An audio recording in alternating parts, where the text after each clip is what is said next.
সাধারণ মানুষগুলি বুঝতেছে না, দেখতেছে না। তাহলে এই দামটা নিচ্ছে কারা? সাধারণ মানুষ নিচ্ছে না, নাকি সরকারি কর্মচারীরা নিচ্ছে? সাধারণ কর্মচারী, সাধারণ পাবলিক যারা, তারা দিনেরটা দিনে বুঝে নেয়। তারা যাদের যেটা প্রাপ্য তারা সেটা দিনেরটা দিনে তারা আদায় করে নিচ্ছে।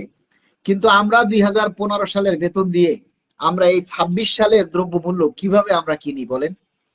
2015 সালের বেতন দিয়ে আমরা এই ঊর্ধ্বগতির বাজারে কিভাবে আমরা টিকে থাকবো? তাহলে তো বাধ্য হয়ে, যদি এই পে স্কেল না হয়, তাহলে আমাদের ধারণা যে দুর্নীতির পরিমাণ আরো 2 গুণ 3 গুণ বেড়ে যাবে। পে স্কেলের গেজেট যদি না হয়, বাস্তবায়ন না হয়, তাহলে আগামীতে সরকারি সেক্টরগুলিতে দুর্নীতি আরো 2 গুণ 3 গুণ বেড়ে যাবে। কেননা মানুষ বাধ্য হয়ে তারা আকাম কুকাম করবে, বাধ্য হয়ে তারা সরকারি জিনিসপত্রগুলো মানে তারা বাজেয়াপ্ত করবে।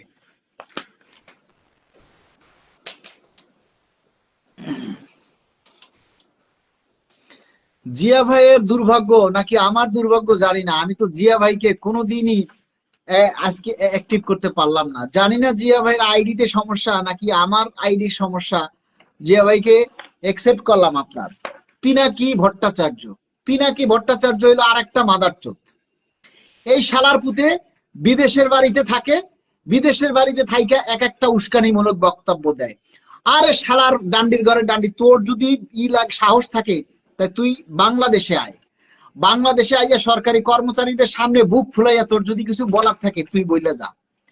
কিন্তু তোর আইডিতে, আমি যারা আছেন লাইভে আছেন সবাইকে বলবো, পিনাকি ভট্টাচার্যের আইডিতে সবাই রিপোর্ট মারেন। পিনাকি ভট্টাচার্যের ফেসবুক আইডিতে সবাই রিপোর্ট মারেন। যে একটা বেওয়ারিশ, ওর নিজের জন্মের ঠিক নাই, ও আরেকজনের কি বলবে?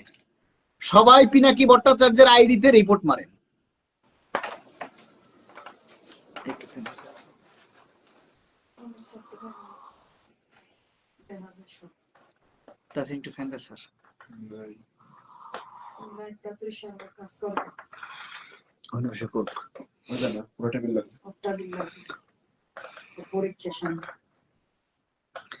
আমি যারা লাইভে আছেন সবাইকে অনুরোধ করব, আগামীকাল সবাই এই বিক্ষোভ কর্মসূচিতে অংশগ্রহণ করেন। আগামীকালকে সবাই যে কর্মসূচিটা আছে বিক্ষোভ কর্মসূচি, এই বিক্ষোভ কর্মসূচিতে আগামীকাল আপনারা সবাই সম্মিলিতভাবে যার যার অফিস থেকে আপনারা এই কর্মসূচিতে অংশগ্রহণ করুন। দয়া করে সবাই প্রত্যেকের জায়গা থেকে রাস্তায় বেরিয়ে আসেন। আপনারা আপনার অফিসের সামনে এসে আপনারা মানববন্ধন করেন, বিক্ষোভ সমাবেশ করেন, বিক্ষোভ মিছিল করেন। পে স্কেলের দাবিতে, পে স্কেলের গেজেট প্রকাশের দাবিতে আপনারা স্লোগান দিন বা শান্তিপূর্ণভাবে কর্মসূচি পালন করুন। সারা দেশ থেকে আপনারা এই কর্মসূচি পালন করুন। আমরা বলবো, যারা আমাদেরকে বিভিন্ন জেলা থেকে যারা আমাদের ফলো করেন, আমাদের অনুসরণ করেন, আমাদের একটা নতুন সংগঠন তরুণদের নিয়ে উদ্বোধন হতে যাচ্ছে আগামী শুক্রবারে, বাংলাদেশ সরকারি কর্মকর্তা কর্মচারী কল্যাণ সমিতি। আমরা চাই প্রতিটা জেলায়, প্রতিটি উপজেলায় এই কমিটির শাখা কমিটি গঠন হোক। তাহলে আমাদের এই সংগঠন আরো বেশি শক্তিশালী হবে এবং আমরা দাবি আদায়ের জন্য আরো বেশি বেশি আমরা সংগ্রাম করতে পারবো। কারণ প্রতিটা জায়গায়, প্রতিটা উপজেলায়, প্রতিটা জেলায় যদি আমাদের শাখা কমিটি থাকে, তাহলে যে কোনো আন্দোলন কর্মসূচিগুলি যখন ঘোষণা করা হবে তখন বিভিন্ন জায়গা থেকে আন্দোলন সারা দেশে ছড়িয়ে পড়বে। আমরা চাই নির্বাচনের আগে পে স্কেল বাস্তবায়ন। আমাদের অন্য কোনো কথা নেই, আমাদের অন্য কোনো কথা নেই।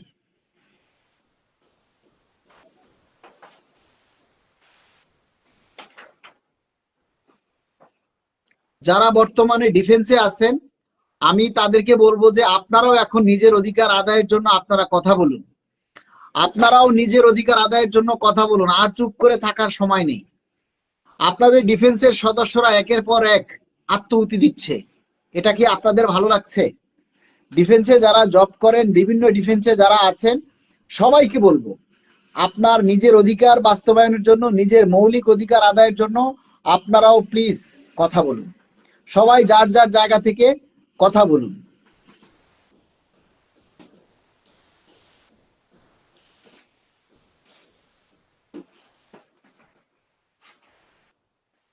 মঞ্জুরুল হক আগামীকাল বাউফলে, পটুয়াখালীর বাউফলে কর্মসূচি পালন করবে ইনশাআল্লাহ। আমি চাই মঞ্জুরুল ইসলাম হক, শাহাবুদ্দিন মুন্সি, হুমায়ুন কবির ভাইয়ের নেতৃত্বে বাংলাদেশ সরকারি কর্মকর্তা কর্মচারী কল্যাণ সমিতির পক্ষ থেকে আগামীকাল পটুয়াখালী বাউফলে বিশাল কর্মসূচি হবে। আপনারা ছবি তুলে এবং আপনারা যে স্লোগান দিবেন সেই ভিডিও চিত্র আমার কাছে হোয়াটসঅ্যাপে পাঠিয়ে দিবেন সাথে সাথে।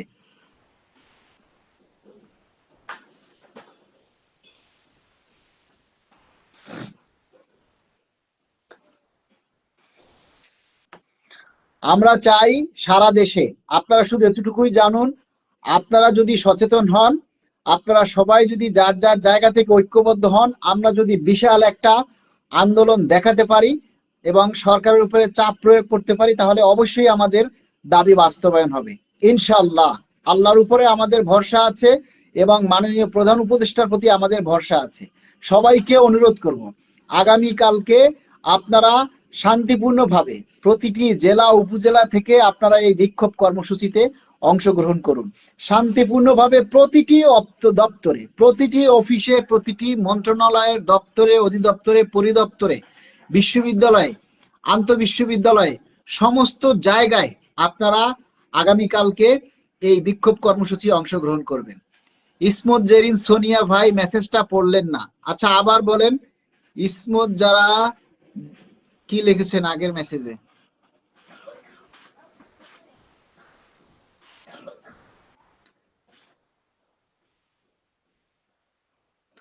আচ্ছা আপু, আপনি মেসেজটা আবার লেখেন। সেনাবাহিনীর প্রতিবেদন আজ জমা দেওয়া হয়েছে 31শে জানুয়ারি। আর কত কাঁদাবে এই সরকার? বর্তমানে উপদেষ্টা মহোদয়গণ যদি পে স্কেল অর্থ সংকটে মুদ্রাস্ফীতির জন্য দিতে না পারে, তবে পরবর্তী সরকার কিভাবে দিবে? এটাও বাস্তব কথা। এখন যদি দিতে না পারে, তাহলে পরবর্তী সরকার এসে কিভাবে দিবে? তারা কি টাকা পয়সা বাড়ি ঘরে গনে জমি জমা নিয়ে এসে তারপরে দিবে?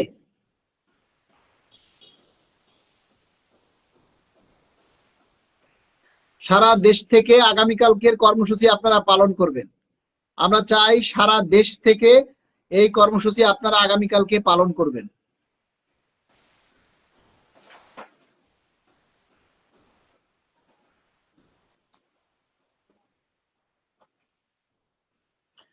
মুনতাহা ইসলাম, মুনতাহা ইসলাম কোথা থেকে বলছেন? সবাইকে অনুরোধ করব, যারা এখনো লাইভে নতুন জয়েন করেছেন সবাইকে অনুরোধ করব, সবাই লাইভটা শেয়ার করে দিন। কিরে কি বলছিলাম?